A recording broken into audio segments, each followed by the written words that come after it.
The first time the HOA tried to find me, I laughed so hard I almost spilled coffee all over the notice. $1,500 for unauthorized boats on community property, which would have been intimidating if the idiots sending it had realized one tiny detail. The lake they were threatening me over actually belonged to me. Not the shoreline, not just the dock, the entire damn lake. And somehow, after harassing my family for over 30 years, they still hadn't figured that out. Looking back now, I think that's what made the whole thing spiral so badly in the end. Arrogance mixed with entitlement is a dangerous combination, especially when people start believing money automatically gives them power over land, history, and other human beings. I grew up in a little town outside Asheville, North Carolina, on 30 acres of wooded land wrapped around a lake called Hollow Pine Reservoir. My grandfather bought the property back in the late 60s before developers started infecting every quiet corner of America with gated neighborhoods and fake luxury signs. He was a stubborn Appalachian man who trusted fishing poles more than lawyers and believed the best thing you could leave your children wasn't money. It was land nobody could take from them. My dad inherited the property after Grandpa died and built our house himself, room by room, while my mom taught second grade at the local elementary school. We weren't rich, but we had peace. And honestly, peace is worth more than most people realize until somebody starts trying to steal it from them. The lake was the center of our lives. Summer mornings smelled like wet pine trees and gasoline from Dad's old fishing boat. My mom used to drink coffee on the dock before sunrise while fog rolled over the water like smoke from another world. Every birthday, every heartbreak, every family barbecue somehow happened near that lake. It wasn't just property. It was memories stitched into dirt and water. Then developers arrived. I was about 11 when construction started on Brighton Shores, this massive upscale neighborhood full of oversized houses, artificial fountains, and people who somehow managed to complain about nature while choosing to live next to it. At first, my parents tried being friendly. Dad even helped one of the first families fix their dock after a storm. But things changed the moment the HOA formed. Suddenly, neighbors who'd smiled at us for months started acting like self-appointed royalty. One afternoon, a man named Gerald Pike showed up wearing loafers without socks and carrying a fruit basket like he was campaigning for office. "We'd love for your family to join the Brighton Shores Association," he said with this fake, polished smile. "The community has standards designed to preserve property values." Dad didn't even invite him inside. "We're good," he said politely. Gerald's smile tightened just slightly. "Well, properties surrounding the lake really should maintain a cohesive appearance." Dad crossed his arms. "Good thing this property isn't yours then." That was basically the beginning of a 30-year war. At first, it was passive-aggressive nonsense. Letters complaining about our boat dock. Complaints about our grass being too natural. One woman actually reported my mother's wildflowers because they looked unkempt. Dad would read the letters at dinner while muttering things under his breath my mother pretended not to hear. But underneath the humor, I could see the stress wearing on him. The HOA couldn't legally control our property because we weren't part of the development, but that didn't stop them from trying. They called county inspectors constantly with fake complaints. Noise violations, unsafe structures, environmental concerns. Once they reported our Labrador Retriever as an aggressive animal threat. Buddy weighed 90 pounds and was terrified of butterflies. The worst part wasn't even the harassment, though.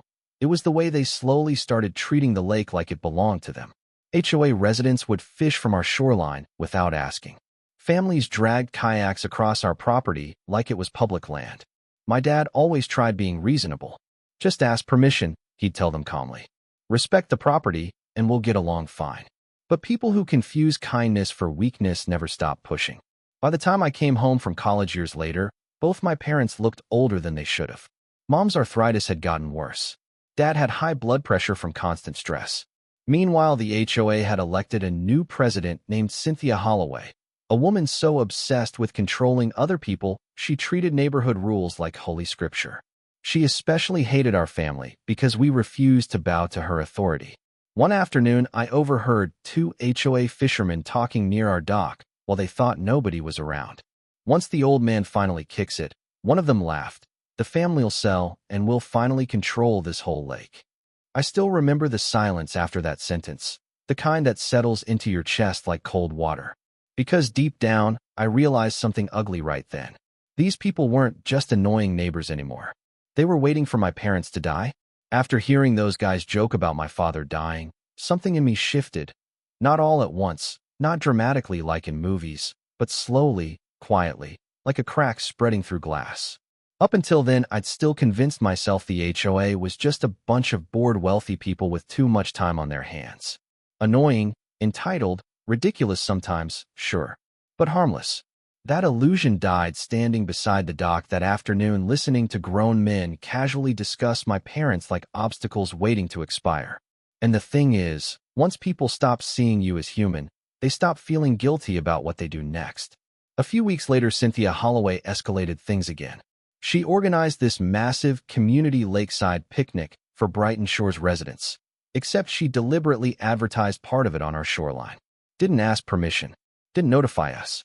Just printed flyers showing families gathered near our dock area like it already belonged to the neighborhood. My mother found one of the flyers tucked under our mailbox and looked genuinely shaken. "They can't do that, right?" she asked quietly. Dad stared at the paper for a long moment before answering. "They already did." The morning of the picnic looked like a dam invasion. SUVs lined the private gravel road leading toward our property. Kids ran through our trees. Coolers, folding chairs, jet skis, people everywhere. And Cynthia stood near the water smiling like she was hosting a political fundraiser. I walked outside furious while Dad tried to stay calm behind me.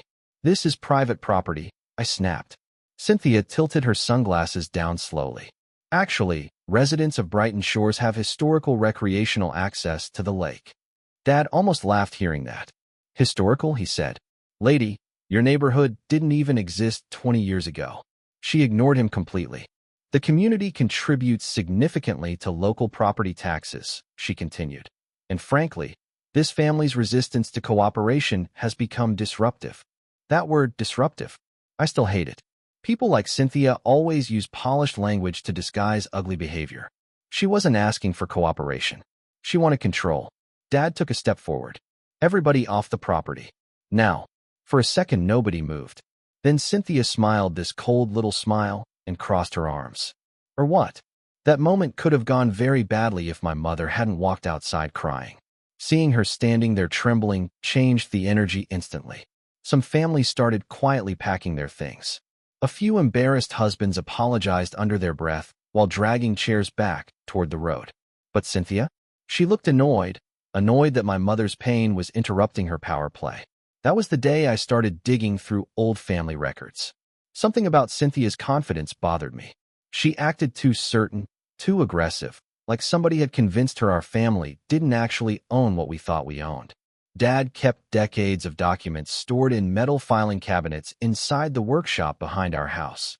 Yellow property maps, handwritten surveys, faded county records dating all the way back to my grandfather. I spent nights going through everything while rain hammered the roof overhead. And that's when I found it. Buried inside an old leather folder wrapped with fishing line was the original reservoir deed. Not just the shoreline, the entire body of water. Mineral rights too. My grandfather had purchased Hollow Pine Reservoir outright from a logging company after the state abandoned the project back in 1968. The HOA residents literally lived beside a lake they had zero legal rights to use. I remember sitting there staring at those papers feeling this weird mix of relief and anger. Relief because we were protected. Anger because my parents had spent decades being bullied by people who never even bothered checking the facts. The next part still makes me laugh when I think about it. See, Cynthia made one fatal mistake. She sent lawyers after us. Real estate lawyers. Expensive ones. A formal demand letter arrived threatening litigation if we continued, restricting community access to shared water resources. Shared. That word became gasoline on a fire. Dad wanted to ignore it completely, but I convinced him to fight back properly for once. "They've spent 30 years counting on you staying quiet," I told him. "That's why they keep pushing." For the first time in years, I saw something change in my father's face. Not anger exactly. Exhaustion turning into resolve. We hired an old property attorney named Wade Mercer who looked like he'd been carved out of oak wood sometime around 1974. The man chewed cinnamon gum nonstop and treated lawsuits like bar fights. After reviewing the deeds, he leaned back laughing so hard his chair squeaked. "Son," he said, wiping tears from his eyes, These idiots accidentally threatened the legal owner of an entire reservoir. Then came discovery. Oh man, discovery absolutely destroyed them. HOA emails surfaced showing Cynthia had been actively encouraging residents to normalize public use of our shoreline in hopes we'd eventually give up legal resistance. One board member literally wrote, "The family's old and isolated. Pressure works." Another suggested forcing county intervention to devalue our property enough for Brighton Shores to acquire it cheaply later. My mother cried reading those messages. Not because she was surprised anymore, because seeing cruelty written plainly on paper hits different than merely suspecting it exists. Meanwhile, the neighborhood itself started turning ugly. Some residents blamed Cynthia for escalating everything. Others doubled down harder out of pride.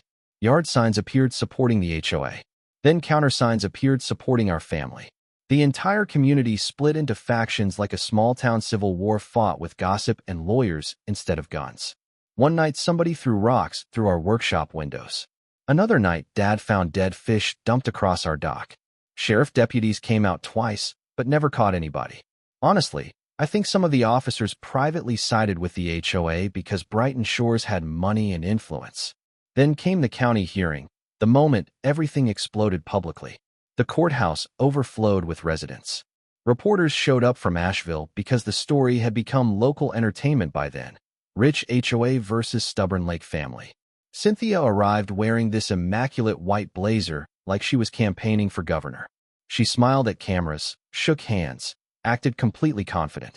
Then Wade Mercer walked into the hearing carrying a giant rolled-up survey map under one arm and wearing muddy boots like he'd stopped at a fishing trip halfway through. I swear half the room already knew who was about to lose. The judge spent nearly an hour reviewing property records while the courtroom sat dead silent. Cynthia's attorneys kept arguing for implied communal access rights, recreational precedent, environmental integration, every desperate angle imaginable. Then Wade finally stood up. "Your Honor," he said calmly, "my clients are not preventing access to public water." He unrolled the survey map across the courtroom table. "They are preventing trespassing." You could actually hear murmurs spreading through the audience. Wade pointed directly at the original deed. Hollow Pine Reservoir, including submerged land, shoreline, access paths, and usage authority, has belonged exclusively to the Mercer family since 1968. Cynthia's face changed instantly. The confidence disappeared so fast, it almost looked painful. One of her attorneys started flipping through paperwork frantically while whispering under his breath. Then the judge asked the question that basically ended the war right there.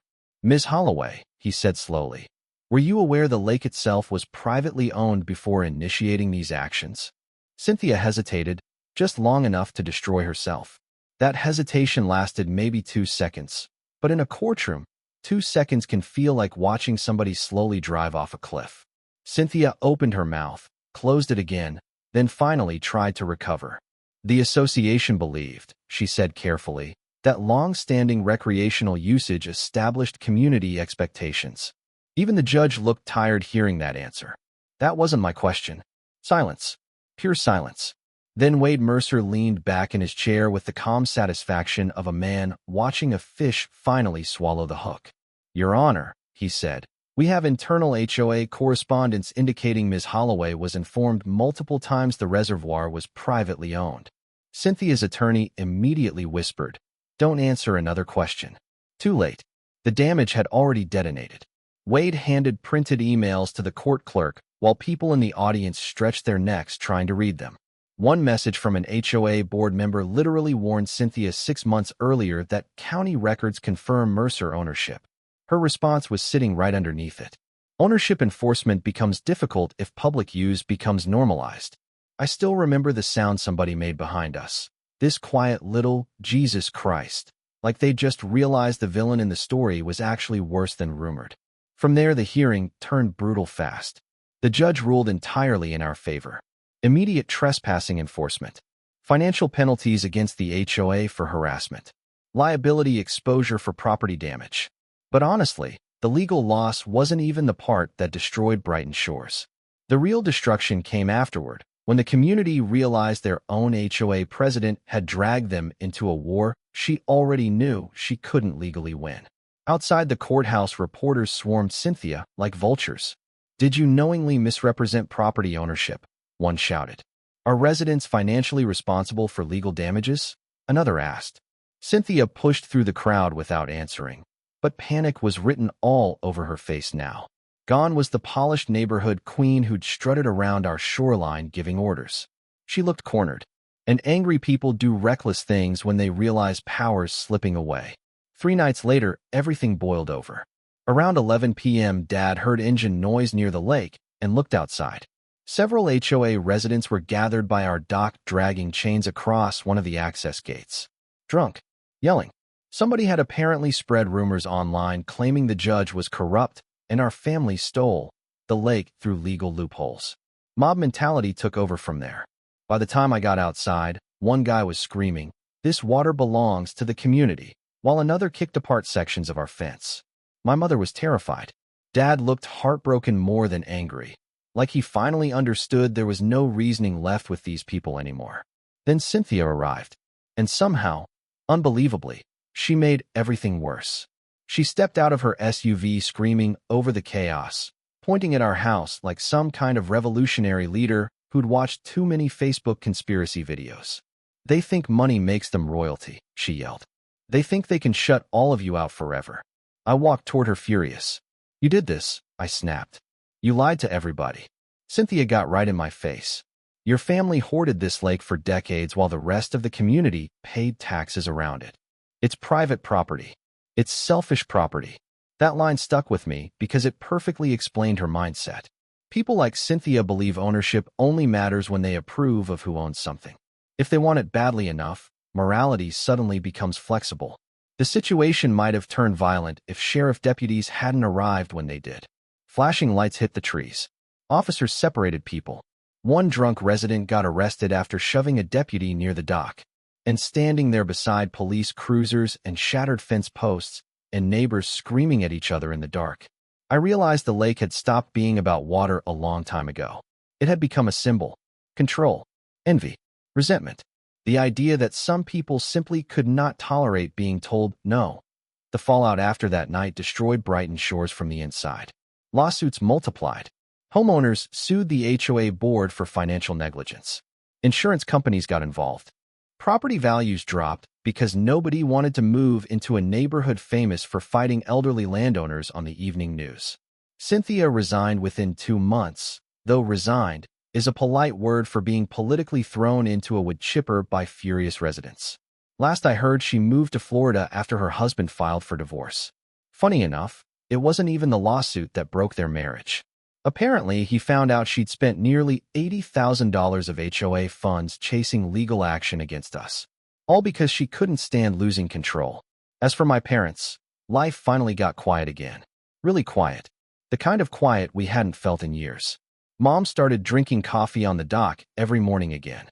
Dad rebuilt the damaged fence slower than necessary because, honestly, I think he just enjoyed working near the water without somebody threatening him for once. One evening not long before he passed away, he sat beside me watching the sunset hit the lake and said something I'll never forget. "The strange thing about land," he told me, "is that people think they own it, but really, land just decides who gets to take care of it for a little while." Then he laughed softly and added, "Still helps to keep the paperwork, though." I miss him every day, but sometimes when the fog rolls across Hollow Pine Reservoir early in the morning and everything goes still again, I think maybe peace came back because he finally stopped letting people mistake kindness for surrender.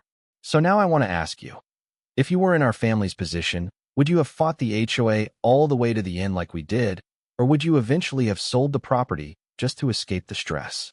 And do you think Cynthia truly believed she was protecting her community, or was it always about power from the very beginning? Let me know in the comments, because stories like this always reveal how differently people define fairness once money, pride, and ownership get involved.